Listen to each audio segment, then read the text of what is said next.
I am in Charlotte, North Carolina right now with Lysa Turkhurst from Hello. Proverbs 31.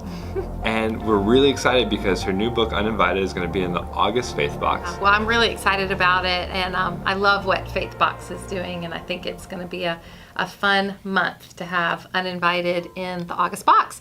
So I'll tell you about Uninvited first. Basically, the premise of the book and why I wrote it is because I think rejection is affecting all of us more than we even realize. I think we're either healing from a past rejection, or we're dealing with a present day rejection or breakup or heartbreak, or that could be a breakup with a boyfriend or a friend, or even just that feeling you get on social media when you see a couple of your friends got together last night and they didn't call and invite you, and it's just that uninvited rejection feeling. So we're either dealing with a past rejection, healing from a present rejection, or we're fearing that an unexpected rejection could be just around the corner.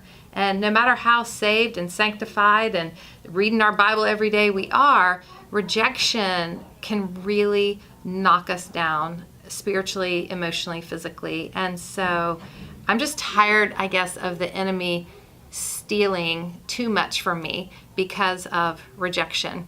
And so that's what we're going to tackle in the book Uninvited. But I didn't want to just be like, oh, this heavy, depressing book on rejection. Totally. So there's a lot of parts of it. There's one of the chapters that's called, There's a Lady at My Gym Who Hates Me. And I promise you will die laughing throughout this whole chapter, because this is on perceived rejection. So, yeah. And I'm not a super stellar performer in the gym, No. but I go because it's healthy and it's good. But there's this girl at my gym, and she, there's no fat on her anywhere.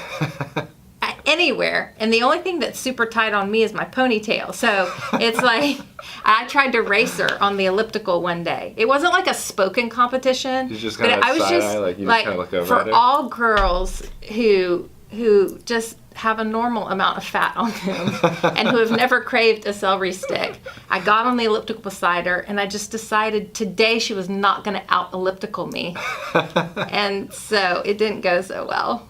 So I wrote about it in the book. That's amazing, though. Yeah. But I think that's important, though, because I think people look at rejection as like you said, being rejected by a boyfriend or a loved one or something. But it can come in so many forms. It can come in like that perceived rejection at the gym. It can come in like work relationships, right? Totally. And so I think it's something that applies to all of us, which is why I'm really happy we get to share it with our audience. Yeah, and I think one of the main points of the book is rejection steals the best of who I am by reminding me the worst that's been said to me.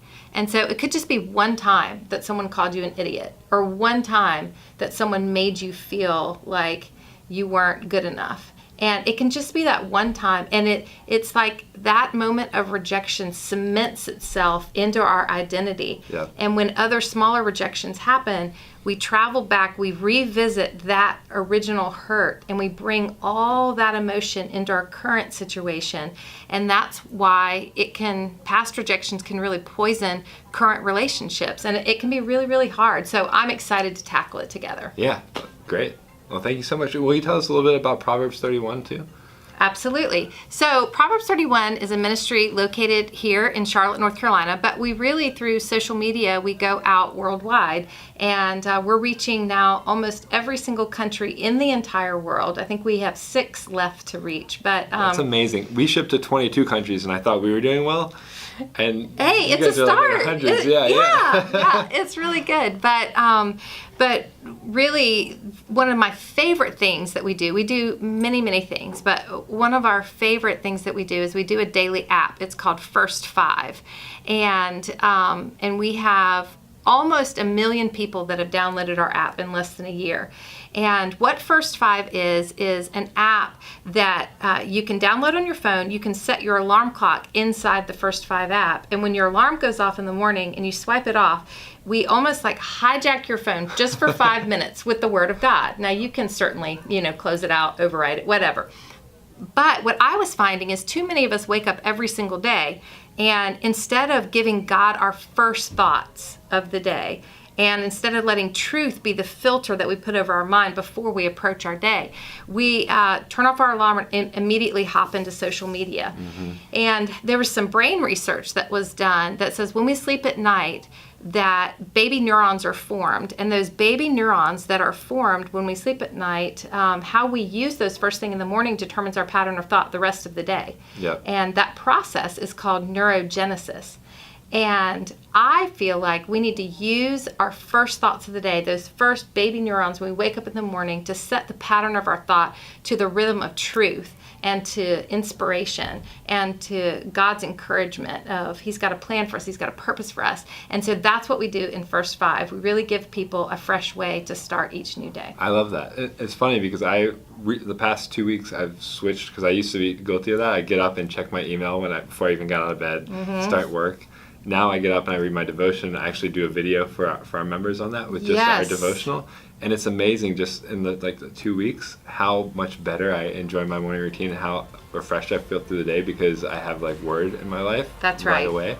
So I love that. So First Five, so check out that app as well. Yeah, and you can find out all about Proverbs 31 just by going to proverbs31.org, or you can go to my website, which is lysaturkhurst.com. But Turkhurst is so hard to spell, and Lysa is complicated too. So it's Lysa and then Ter. If you Google at least that much, it'll come up. We'll link it either below or above or wherever we can in YouTube. Smart people. Smart people. Awesome. Thank you so much. I'm really excited. It's so fun. I'm really excited about August. You guys are going to love this box. We just finished planning out and thinking through and dreaming for you. It's going to be fantastic. I can't wait. Keep an eye out, guys.